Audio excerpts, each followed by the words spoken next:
Good morning, good afternoon, good evening, whatever time you're watching this. My name is Courage and I bring to you the most terrifying unsolved murders in Nigeria history. Today's story is about a man who died just by holding a brown package. Now, before I tell you this story, I need you to understand that this is not a rumor. This is not some campfire story or a folklore. This happened in Nigeria to a real man, and whoever did it was never caught. Let's get to the story. It was Sunday morning, October 19, 1986, Lagos, Nigeria. The city was calm, too calm. Distant traffic noises could be heard. It was just another ordinary morning. Inside the house in Ikeja, a man named Dele Giwa sat in the living room with his wife. He was laughing, relaxing, enjoying the day, when suddenly the doorbell rang. There was nothing strange about the sound.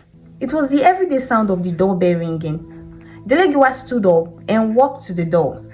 Outside was a delivery man who was very polite, and he was holding a brown parcel. There was no return address.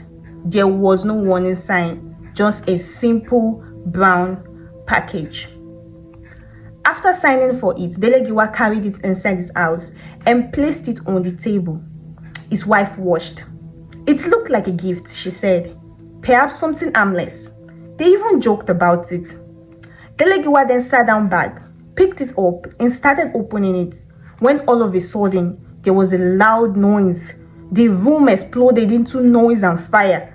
The parcel was a bomb, not a small bomb, a powerful, carefully built bomb.